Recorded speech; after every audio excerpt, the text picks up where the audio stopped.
listening to the Deep Dive on Capital 100.4 FM. Harare's Heartbeat. Good evening, one and all, and welcome to the Deep Dive. If you're just joining us, thank you so much for choosing CAPITALK 100.4 FM. We are Harare's Heartbeat. Good evening, Pete. How are you doing? Always a pleasure to know that you're logged on. My chichi in Headfield, Muriseiko, Aiwa, Tino, Farirakana Muchi, Farane Guchemanesu. Thank you so much for the condolence messages. Jaganaka Kuvapano, it's nice to be here. My Chimbuya definitely reinforcing how good it is to be on board the Deep Dive SS Enterprise, because we have conversations about issues that matter. And this evening we are delving into one such issue around the welfare of World Teachers Day, as well as all things around teachers. This evening I'm joined by Tapedza, Zhou, Secretary General of EUZ, the Educators Union of Zimbabwe. We will also be joined by Taungana, Director of Communications and Advocacy in the Ministry of Primary and Secondary Education, to hear the ministry's views on this day, as well as unpack some of those ancillary issues. Zhou Manirakanaka, welcome to CAPITALK. Thank you so much for the warm welcome. You're very welcome. And of course, let me start off by a belated World Teachers Day. It was, of course, on the 6th of October, which was yesterday. It was actually on the 5th of October. Right, which is Saturday. Friday. Oh no, it was a Saturday, which is the 5th, but we did commemorate on the 4th, which was a Friday. What's the significance of this day, World Teachers Day, and why do you celebrate it? The significance of the World Teachers Day cannot be doubted. We commemorate our teachers, especially when we realize that our teachers are very important in nurturing the future of our children. They are very important in educational progress, very, very important in community development, economic development, national development, any development that you can think of. Now, unfortunately, there has to be a difference in terms of the phrases we may choose to use for this day. Perhaps instead of us talking of celebrations, especially in our own case, we may need to talk of commemoration. What's the difference? The slight difference, by commemoration, you are simply acknowledging, appreciating, and recognizing the importance of a certain event. But with the celebrations, we are talking of perhaps happiness, which has to accompany the day. So what was missing on this particular day was this joy, this happiness for teachers, especially in the Zimbabwean scenario. My next question was going to be around the impact that the commemoration had on teacher morale and appreciation, but you had already started to delve into that. Why is the teacher not feeling appreciated? Of course, I had to start to delve into that. I thought we were going to talk about the celebrations first, but no, okay. No, we didn't have celebrations actually. We had commemorations, and they happened in Gokwe. And you will find that there are many things which come into play when we think of what is really happening with the teachers' morale. Teachers are largely demotivated because of a plethora of reasons, a plethora of challenges. But perhaps before I come to that issue, I think it is vital for me to mention 2 or 3 other important events which are actually creating the environment for our commemorations this year. Now, the first one is that of Education International, which is in the middle of a campaign where it is encouraging governments to invest in public education, governments all over the world to invest in public education, and which we believe that if governments have got a listening ear, and if they really follow this campaign or accept this campaign, it might have some impact to the morale of teachers. And then the second campaign, still under Education International, is decolonizing education, where they are advocating that our curricula should be written by Africans because it is for Africans. And an African context is important. Yes. So those are the two major campaigning points for the Education International. But when we now come here to Zimbabwe, we now have about two important issues which are at play as we speak. Now, the first one is a monumental retrogressive ruling that came just last week. You know, as 5 teachers' unions, namely Educators Union of Zimbabwe, R2s, ZIMTA, PTUZ, and the public, there should be Public Service Association. We made an application where we were complaining that the current collective bargaining network or platform is not fair, it's not constitutional. And that ruling came just last week. So instead of getting a positive ruling, it is a ruling now which even further affected our morale. You know. Are you going to appeal? What was some of the reasoning for it? I suppose that a collective bargaining agreement is something that's collectively made. So ultimately, there were considerations. I'm just, thinking of the. Yeah, you're just thinking loud. I know.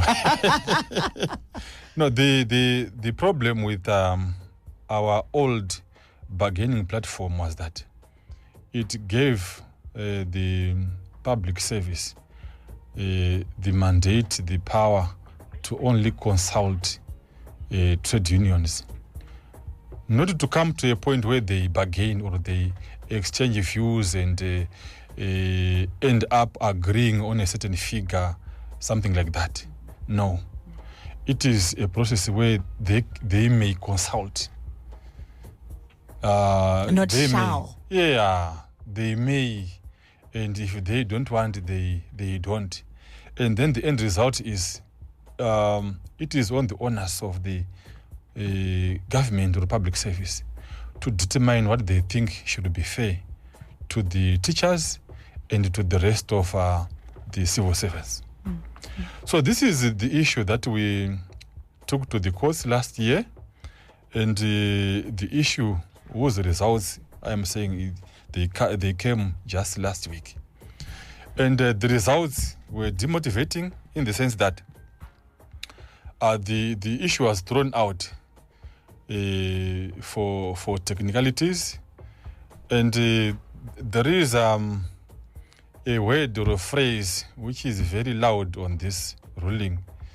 The phrase says there is lack of a live dispute between civil servants and their employer, the government, which necessitates a revisiting of the CBA. Yes.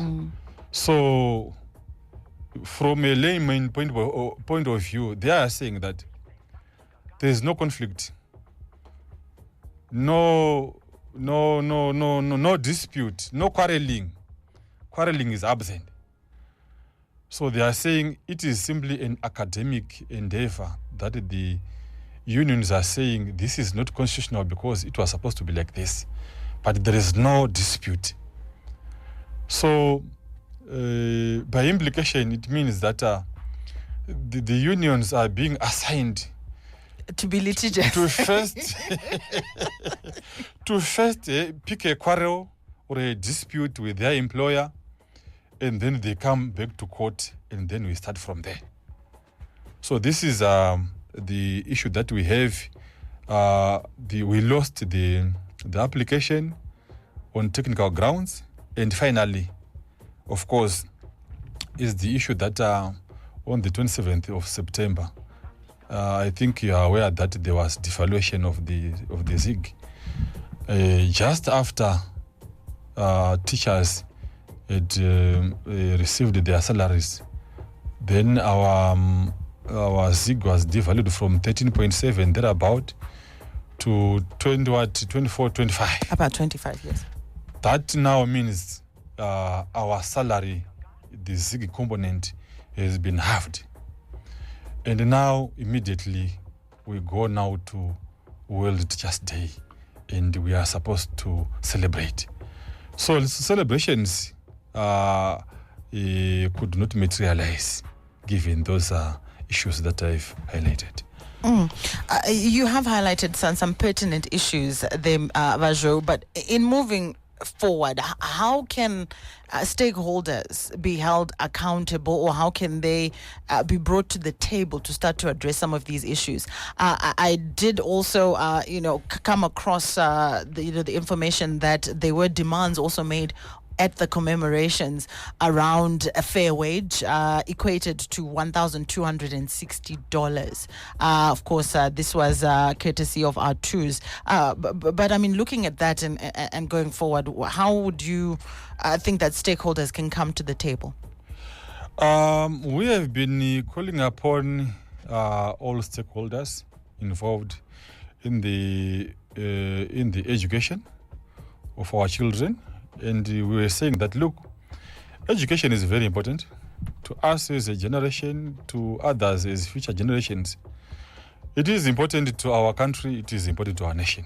There is no way someone can just, ignore the issues that are being raised, especially surrounding our education. The issue of demotivation of teachers is a genuine issue to everyone. Well, we are glad that at least for the first time, the Minister of Primary and Secondary Education has promised to add his voice to our call. And he has done so since last year when he assumed office. And we say, well, the minister is a key stakeholder in the issue of the remunerations for teachers. We also have many other stakeholders, the ministers of finance, the honorable MPs, everyone. We are so concerned about the education of this country. So we have been making a very loud call. We have been engaging them in different platforms. For example, in our, we had in AGM, in September last month, we talked to the minister, the chairperson of the Parliamentary Portfolio on Education, Mr. Murambiwa. We also talked to the Public Service Commission delegate. We are actually engaging every stakeholder to add his or her voice to the cause for the teacher motivation. I'm very encouraged to hear that there is engagement, or at least the makings of olive branches to have these issues resolved and ultimately discussed. In terms of measuring the feedback, you did talk about engagement. What sort of feedback have you received in light of your demands, in light of the issues that you're laying to the fore around the welfare of teachers?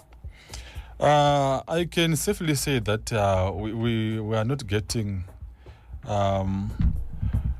some good feedback as we could have expected. You know what, my colleague, in 2018, October 2018, teachers were getting or were taking home US 540. before there was a change of currency there, before there was introduction of the RTGS, which began with a 1-on-1 ratio, what there. So this is actually been our standard to say, if the employer, the government is serious about restituting our remuneration, then USD 540 was supposed to be the starting point. Why? Because this is where we were before the coming of the Second Republic. And we're actually expecting that with the coming of this Second Republic, we are going to start from 540 to 1,000 perhaps. But this is not happening. So recently I've been told they are going to add some USD $30 to our earnings. And you can see yourself that the response is really not what we as teachers can expect.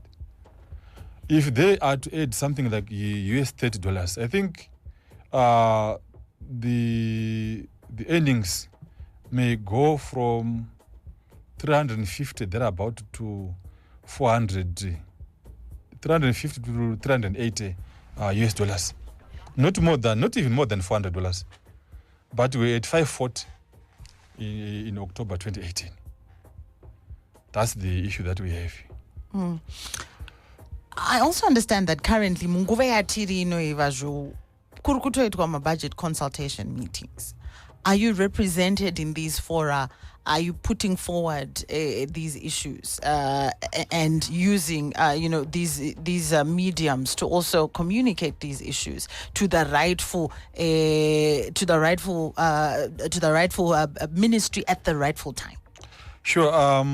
The ministry has communicated to us through Education Coalition of Zimbabwe about these budget consultations, and they've given us a schedule right across the country, and we have made sure that we have representatives who are supposed to speak and clearly articulate on our issues. Now, I want to veer a little bit, and talk about the quality of education. Yeah. And to be fair, do you believe when the results come out, for example, my grade 7 results, my form 4 results, my teacher were not giving their all because they're demotivated, and what that's doing for the quality of education? I want your views on that. Is there a direct sort of go slow in response, or what's happening with the quality? Are our teachers still committed despite the circumstances? There is an adage which goes like garbage in, garbage out. So what you put is what you get out of everything. Now, looking to our scenario, what you invest in education is obviously what you will get out of education. If you saw demotivation, if you saw, can I say, if the teachers are not so much incentivized to work, especially under these deplorable conditions, it is obvious that policymakers, the government, and everyone else should not expect to reap much out of it. Not that the teachers or even the unions are so happy with that. We are not pleased, we are not happy.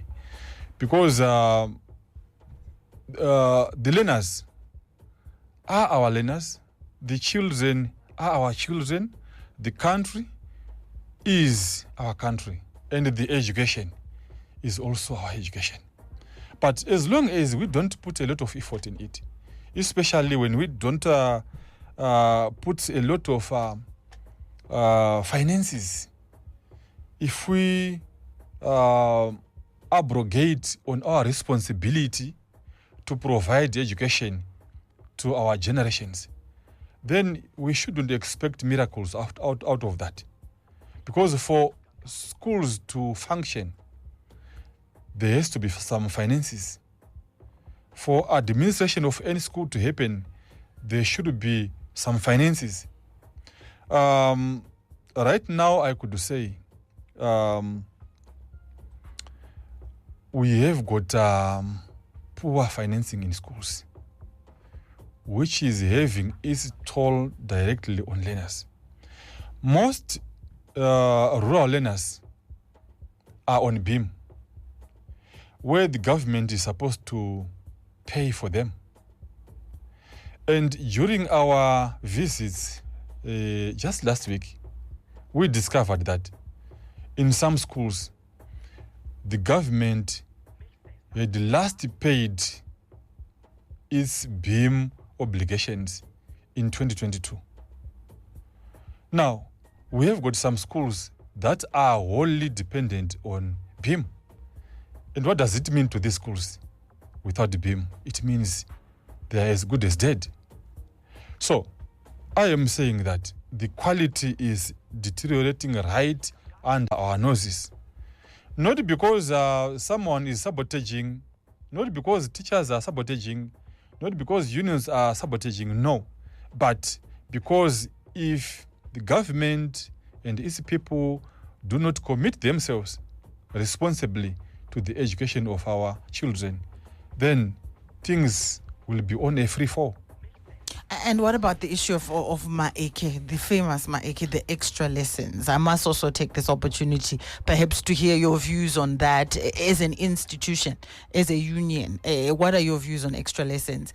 And your thoughts on perhaps teachers then using that as an avenue, not to teach or to give a little bit in class and then afterwards to my extra lessons. Makambo zvinzwa we. Taka zvinzwa tinogara nazvo, comrade. I love it. You knew I'm a comrade. Is it tinotogara nazvo, comrade, and it is really an absurd situation. Isusu as a union, atiti isusu tikaona maeke, toona sekuti this is evidence yekuti we have got teachers who lack discipline, or we have got teachers who misconduct themselves. Katakata some extra lessons, they are not a challenge, but they are a symptom to deeper challenges that we have as a nation. Maeka ya comrade, hakuna munhu anofarira maeke, hakuna teacher anofarira maeke. Because before this, the issue of extra lessons was not even an issue at all. But this issue arose simultaneously when our salaries were going down. You remember in 2020, our salaries hit the bottom low to be US $35 per month. You see? So given that scenario, what would you expect the teacher to do? Because the teacher has got a wife, another has got a family, and the family must eat, the children must go to school, and many other obligations in a family. So, hakuna, inina I always argue, hakuna teacher anofarira ma extra lessons. But extra lessons are being imposed on teachers by those various pervasive situations. I've opened up my phone lines, or I will open them up in just a moment. But Tangatina Vandoro, and he managed to just give us his views. Muchidimbu. So let's just have a listen to the Director of Communications in the Ministry of Primary and Secondary Education, Mr. Taungana Ndoro. The Minister of Primary and Secondary Education commemorated World Teachers' Day last week on Thursday, the 4th of October 2024, at Nevana Secondary School in Gokwe, Chirea constituency. The day is normally held on the 5th of October every year, but as Zimbabwe this year, we held the commemorations on the 4th. And the Honorable Minister of Primary and Secondary Education was the guest of honor at a function that was well attended by thousands of teachers from across the whole country. The celebrations went on well, and teachers' unions and their representatives managed to also partake in the celebrations, including also airing their grievances as a teachers' fraternity, which were taken note of by the guest of honor, the Honorable Minister of Primary and Secondary Education, Dr. Torirai Moyo, who promised that he would continue to lobby for an improvement in their conditions of service. We are very happy that our teachers are very cooperative in the way they are assisting the ministry in delivering quality education to all Zimbabweans as we envision to achieve Vision 2030 of a prosperous and middle income society. Thank you. So that's Mr. Taungana Ndoro just weighing in. I think he also spoke to the issue of that dialogue. Saka tamirira kunzwa zvichadzoka handiti, in other words. Yeah, but maybe a small observation from his speech. I think he didn't dispute one thing. Like I've said earlier on, he also avoided using the word celebration. He used the commemoration. So it's common cause, it was a commemoration. It is commemoration, and deliberately we really cannot use the word celebration. Even I was using them interchangeably, but I'm learning my lessons. And teach now, Mr. Zhou. We are talking about teachers, unpacking world teachers, and of course, making sure we talk about this very important demographic. Pasina teacher, pana chaunodzidza. And of course, we want to hear from you on 0719 100 404. There are messages coming in from our listeners. Peter, I see your messages. All right, this one is from Patrick, who says teachers are important members of society. For everyone to be who he or she is, it's because of teachers. It's unfortunate kuti they applied for better living conditions and salaries is always ignored. Zvakadaro maticha tinongokutendai nekushingirira muchisvinudza mapofu. Rambai makashinga rimwe zuva zvichanaka. Comments? Yeah, it is true. Teaching is the mother of all professions. And we deserve the best in this society. But regrettably, we are where we are, and it is really not pleasing. More messages coming in. Peter comes in and says, teachers are the best, especially grade 1 and 2. I would grade and pay them the highest, because without them, we have no foundation at all. Then he shares a quote from Philip Wiley that goes, one good teacher in a lifetime may sometimes change a delinquent into a solid citizen. But shouldn't these unions be expediting certain bills in Parliament, the Professional Educators Bill, instead of taking the public service to court? So what are your comments on this? Are you also advocating for legislation, certain bills, particularly this Professional Educators Bill? Sure. Yes, we are participating. In fact, many unions are on this. There is the Teaching Profession Council. We attended its right workshop sometime, I think 3 months ago or so in Kadoma. And then just 3 weeks ago, we were there checking its contents here in Harare. But we don't believe this Teaching Profession Council is a remedy to most of the problems that we face, because this Teaching Profession Council is there to regulate the conduct of teachers, how they conduct themselves. They are supposed to conduct themselves as professionals. They are supposed to dress like professionals, treat students like professionals, do work like professionals, But one thing will still remain afloat. A demotivated teacher or a professional will always not adequately conduct himself or herself. In fact, it doesn't need some rules, many rules to conduct yourself professionally. You simply need motivation, adequate motivation, and then the rest will fall into place. Humba comes in, Zhou, and says, teachers are the backbone of the economy. We need to cherish their work. These days, it's painful to be a teacher. Cry, my beloved teachers. There's another standpoint here. This is someone asking if they can hear from you on the aspects of non-cash benefits. Are there non-cash benefits that teachers are getting? And also whether you've got comparative numbers in the region. You're talking about investment in education. Are there any other countries that can be of comparative value in terms of where Zimbabwe should be? Last year, I believe the Ministry of Education received the largest vote from budget. Isn't that an investment? This is what this listener is asking.